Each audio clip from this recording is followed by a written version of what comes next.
portion of today's video is kindly sponsored by Thrive Market. Well, hey friends, it's Natalie. So glad you stopped by to hang out with me today.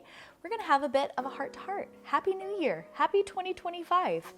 Now that it's January, this marks 5 years since I started my Messy to Minimal series here on this channel and set out on a minimalism, simple living journey. I'm gonna use those words interchangeably throughout this video.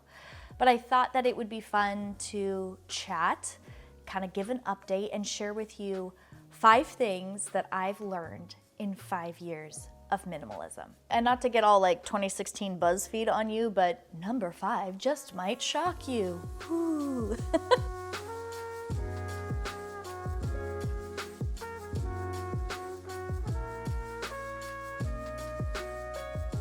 All right, number 1. I learned, and this is something that I learned really early on, that minimalism isn't just about stuff. The stuff in my house that I was dealing with was the physical representation of something going on deeper. Maybe it was vanity. Maybe I was trying to keep up with the Joneses by acquiring this stuff and always having to have more or new or better things. In that first year that Weston and I went through our home and went through every room and every single thing that we owned, we got rid of over 80% of our belongings. For me, seeing bags upon bags in the trunk of my van, or seeing our trailer full of stuff to go to the dump, was just such an immense wake-up call to the fact that there was a lot more going on behind the scenes and in our hearts and in our spiritual life that needed to be taken care of, along with taking care of the stuff. And that, like, once we were taking care of the stuff, it had such a ripple effect in our life, in our lifestyle, in our family, in our home, how we went about putting things on the calendar, making commitments, parenting our kids. Our marriage was affected, our finances were affected, how we budget, how we work, how we play, how I conduct business, how we go grocery shopping. Having the bandwidth and the brain power to be freed up to make good decisions because we're not having to make stupid decisions because we have so much stuff in our house anymore, absolutely changed our lives. Speaking of groceries, thanks so much to Thrive Market for sponsoring the next 90 seconds of this video. You know what else has been part of my life for 5 years? Thrive Market. They are an amazing membership-based online grocery store on a mission to make healthy living accessible and affordable for everyone.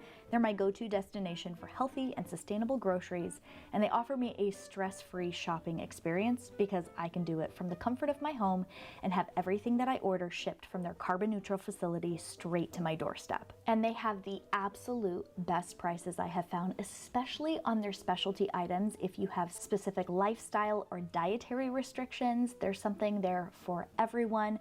They also offer home care items, supplements, beauty products, stuff for your kids, babies, pets, grandma, and everyone in between. I think we can all agree that we do not need higher grocery prices headed into the new year, and I'm so glad that Thrive Market has just newly discounted over 800 of their member favorite products, and they're running an amazing New Year's sale right now that includes brands from Poppy, Siete, Nut Pods, Chomps, 3 Wishes, Primal Kitchen, and so much more. And even if you don't shop this sale, you can know you're getting the best price because they have a price match guarantee that runs 365 days a year. They told me that you can stack my discount, which you just go to thrivemarket.com/Natalie Bennett or follow the link in my description box. It gets you 30% off your first order with Thrive Market on top of their sale prices that they're running right now, and they'll send you a free gift worth up to $60 in value.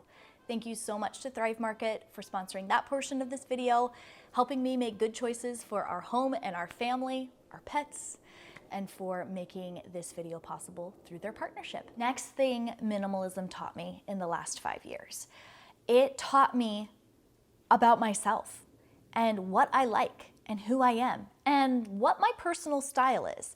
And sometimes hearing style or decor or clothing, it can seem kind of trivial, But honestly, there is a lot of security and self-confidence knowing I'm sitting in a home that I feel at home in, or I'm wearing clothing that I feel comfortable and cute in. What we choose to surround ourselves with in our home really, I think, has a huge impact on how we feel about our home. Here's a big thing that I learned about myself. Color is not the enemy. Clutter is. I had my millennial gray era, but I actually don't think it was because I liked the color gray. And I wonder if this is the same for a lot of other people, that in sort of this generation of simplifying and we want things to feel clean and tidy and more on the minimal side, we eliminate the color in the palette of our home in an effort to simplify. But the reality is, and this is what I've learned, for me, when I actually simplified the stuff in my home, I felt way more free to add color back in, and it didn't feel chaotic to my eye. Kind of the same way with how I dress. I discovered, actually very recently, I would say in the 5 years that I've been pursuing minimalism, it was kind of in this last year, and I shared it in one of my closet cleanout videos, that a capsule wardrobe where everything perfectly is mix and matchable, we've got a very limited color palette to simplify things, that doesn't feel as simple to me as having a few things that maybe aren't as mix and matchable that I really feel comfortable in, that I really enjoy wearing. So for the longest time, I was a beige Becky because I thought that was going to help me simplify my wardrobe. And it was just blacks and whites and grays and grays. And in reality, the jewel tones, the dusty blues, the things that I feel pretty in and comfortable in are a much simpler way for me to pick an outfit than to have everything fit what we would typically think a minimalist wardrobe has to look like.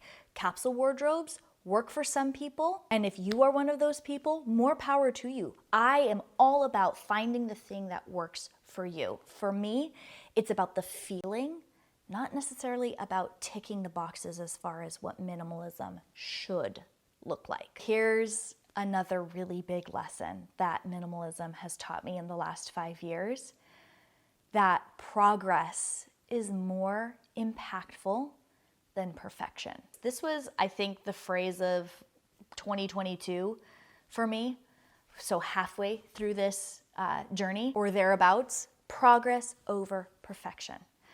I, in the past, like before I kind of put together this encapsulated little phrase, I would always say things like, your house doesn't have to be Pinterest worthy. You don't have to keep up with the Joneses. It doesn't have to be perfectly organized. It doesn't have to be perfectly color-coded. Your wardrobe doesn't have to look like the perfect capsule wardrobe that you see people sharing, and your home doesn't have to look like the perfect Better Homes and Gardens, Target, or Martha Stewart worthy catalog. And I realized that a lot of what I was saying boiled down to perfection, and this idea that things have to be Pinterest perfect, catalog perfect. And when I started pursuing making progress in my life rather than pursuing perfection, I saw a huge shift. I've shared this before. There's a phrase, I can't remember whose voice it is off the top of my head, but it was a sound for TikTok or Instagram Reels, where it said, little by little is better than nothing at all. And that has become such a mantra for me. I used to get paralyzed to even start doing something because I knew that I couldn't do it perfectly. And if I can't do it perfectly, why even start at all? And before simplifying my life and before getting rid of the extra stuff in my home, I was really paralyzed by this unattainable standard. And over the last 5 years, it's one of those things that I have to keep relearning and being very honest with myself about. Like, am I falling back into being a perfectionist? Because we know where that road goes. It goes to holding on to things that I shouldn't keep, buying more things than I need, trying to keep up with the Joneses, and holding myself to a standard that literally only exists in my own mind. And it is far beyond what I can actually achieve. And so I have learned over and over again, and I still have to keep learning it, that when I let that silly standard go and I just focus on the little by little, the small steps of progress toward a goal that's actually obtainable, I am a much happier, well-adjusted, content person. What a bummer. Gosh, the battery on my big camera is on the fritz. It says it has a full charge and it's not holding a charge. So you're on my vlogging camera on a little tripod here on the arm of the couch. I'll just cuddle with OP here. I mean, this is a huge case in point. I literally had this internal battle standing there trying to figure out what's going on with my camera that shut off literally halfway through my video. Do I wait for this big battery to charge so that I can have the video filmed all on my nice camera? Do I try to film this video again tomorrow just so that it looks nice? That's perfectionist Natalie talking. What the heck am I doing? Let me tell you what. 2020 or 2021 Natalie, I would have never done this. But I would like to think, and you can let me know, you can be honest with me. Have you noticed a shift in my content toward being more casual and more myself? I really enjoyed doing sit-down videos in the past, and I still enjoy doing them now. They're fewer and farther between. I mean, the only reason I'm able to sit here in a quiet home and do this is because Weston actually has a Christmas break with his new job. This has never happened before. So I'm taking advantage of him heading out to the hardware store right now to go pick out new flooring for our guest bathroom that sprung a leak over Christmas break. It's a whole thing. He's got the kids with him and it's just me and the puppy. And so I thought, perfect opportunity to film a sit-down video because I rarely get these opportunities. So I feel like as I have gotten to know myself better and how minimalism or simple living has taught me to be more myself, I have had an easier time being more myself on camera. Is that something that translates through the videos? If you've been watching my channel for several years, have you noticed a shift? It might have been subtle. I don't think it's dramatic because I have always tried to be myself in my videos, but I feel like my lifestyle also now reflects that a bit more, and that kind of bleeds out into the video and into the content. So just a question there for you guys. Okay, the fourth of 5 things that I have learned through minimalism. I've learned that it actually doesn't have to be a family affair to be successful or to make an impact in your home. It actually does not require my husband's or my children's participation in order for what I am learning about minimalism and what I'm implementing about minimalism to make a difference. Now, your family dynamic, your marriage dynamic might look a little different. Weston and I are equal partners. So together, as we were maintaining the house, we both felt like we had too much stuff. And together, in a lot of areas, we worked to declutter things. However, I do more housework than Weston, and I do more decluttering than Weston. I am the more motivated, more invested partner when it comes to our home. Now, I have kids that take out garbages, unload dishwashers, wipe bathrooms down, buy their own toys and belongings and clothing sometimes. My boys are now at an age where they will save up their money to go out and buy Lego sets for themselves, which means that they are now in a stage where they are responsible for their inventory and what they've got going on. Do I go in there and help them declutter and kind of reset the space every few months? Absolutely. Does it mean that their space stays decluttered and clean? Absolutely not. But what they're doing in their space that we have given them some jurisdiction over doesn't necessarily have an effect on the rest of the house and the spaces that I regularly go in and take care of. The bookshelf in my boys' bedroom right now is a disaster. The bookshelf in our living room, however, I just decluttered it. and it's looking pretty good if I do say so myself. I don't need them to participate at my level.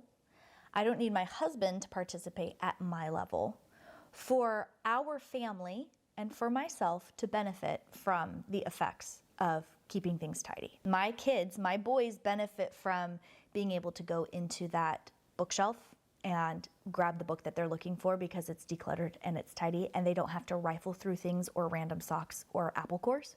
Their brains, even if it's on a subconscious level, absolutely can tell the difference between mommy's bookcase and theirs. And I have seen that in action where they see that contrast and they go, I think I need to step up my game. I've seen my daughter look at how I arrange my hair tools or, hair ties and bobby pins and stuff like that, and look at her own little collection that she has in her room and go, I think I could tidy this up like mom does it. Not that I'm the standard, because actually if you went into my bathroom right now, I think my hair ties are actually pretty messy and rifled through, and it could use a bit of straightening up. My utensil drawer in my kitchen absolutely could use some straightening up, but I literally had a family member come over. Was it Thanksgiving? Or maybe it was Christmas when we hosted. And they appreciated that it was pared down to what we actually used and what we needed. And they said, I think I have too many utensils. This is inspiring. I need to fix this at my own house. And that was not me saying to them, you could really fix your utensil drawer. Hold me as the standard. And vice versa. I was actually working in one of the kitchens at our church, and I was going through where they stored their napkins and plastic forks and stuff like that. And I really liked how the system looked and how they kept it super simple. And I was inspired. So the work that that person did, they didn't come into my home and tell me what I should do, but seeing what they've done in their own space was inspiring for me to kind of tidy things up in my own space. So it doesn't have to be a family affair. It doesn't have to be something that you say, hey guys, we're minimalists now, to inspire change in your household and to have your family members benefit from the work that you do. Okay, I haven't learned just 5 things. There are so many more things that I've learned. But the 5th and final thing that I will share with you today, it might come as a surprise to some people. It might come as no surprise to other people. I have learned in these last 5 years that I am not a minimalist. Yeah, what do you think of that? Are you shocked, Opie? I'm Natalie Bennett, and that's really all you need to know.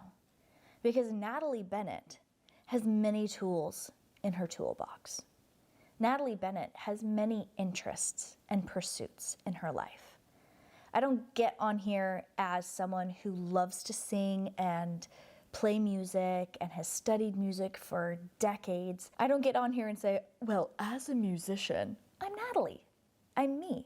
I love making music. Sometimes labels help direct our focus, especially if you're someone who is a content creator and content is all about niches and keywords and stuff like that, has helped me reach the right people with the message that minimalism can absolutely change your life. But I'm not a minimalist. I'm Natalie. Minimalism is a tool in my toolbox. It is not my religion. One of the reasons why I think people are hesitant to simplify their life is because our world, especially online, in social media, on YouTube, Pinterest, whatever, it has been condensed into niches, genres, keywords, and trending topics. And we don't want to box ourselves in. Sometimes we feel like stepping out and pursuing something different for our lives that we know would probably improve our lives will somehow box us into being that label. I remember one time I shared a long time ago with a friend of mine that I wanted to start lifting weights. And they're like, oh, what are you going to become? Some sort of weightlifter? Well, I guess if you want to label me as a weightlifter because I lift weights, you can go ahead and do that. I'm Natalie. I like to sing, play the piano, declutter my house, and lift weights. But that doesn't make me a musician, a minimalist, or a weightlifter. It makes me someone who has multiple pursuits. I'm not saying that there's anything wrong with calling yourself a minimalist. I'm not saying there's anything wrong with calling yourself a musician or a gardener or a weightlifter. But if the label and the brand becomes more important than the impact that it makes on your life, then I think we may have our priorities in the wrong place. And you know what? The trolls on the internet, in every video I've ever made about minimalism or decluttering, would readily tell you that I am no minimalist because, I was literally told at one point that I am not a minimalist because I have more than 2 children. Yeah, there's people out there literally telling you what you are and what you are not based on their own arbitrary set of rules. So let's take some of that power back, and rather than playing by the rules of labeling ourselves as things, let's just be who we are and use things in our toolboxes to help improve our lives, like lifting weights or minimalism, simple living, and forget about all of these pigeonholes and little boxes that we can fit ourselves into. I will absolutely continue to share about minimalism because if the last 5 years have taught me anything, it's that pursuing a simplified life and not keeping up with the Joneses adds so much more richness and abundance and satisfaction into my life than any of those things could have done. That is worth me shouting it from the rooftops. And if you want to label me a minimalist or minimalish or a misfit minimalist, whatever it is, you go right ahead. That's none of my business. What is my business is what I choose to do with my life and how I choose to run my home and how I choose to love my family and serve them, how I choose to teach my children and try to influence them so that I'm not handing them off to their future spouses completely unequipped to run their own homes and be equal partners in their own homes. And I want to share with you wherever you are in your life, whether you have kids, a bigger home than I do, a smaller home than I do, you live with other people, you live alone, you've got pets, you don't have pets, whatever it is. I want you to know that you can also benefit from getting rid of extra stuff in your home. And the benefits of getting rid of that extra stuff extend way beyond the stuff itself. And the mental space, the emotional bandwidth that you have to be able to accept more into your life because of the simplicity in your 4 walls has a profound effect on mental and emotional health. And I would honestly not be who I am today had I not stepped out and said, enough is enough. I am taking my home back. I'm taking my life back. I'm taking my mental health back. And I am no longer going to pursue perfection. I'm no longer going to try to keep up with the Joneses. It's worthless. My identity is not in the label that I've put on myself. My identity is in the Lord. And I know we're all in different places and that might look different for you in your life, but I just want it to be an encouragement to you. Minimalism is great. It is life-changing, but it is just a tool. It's not a dogma.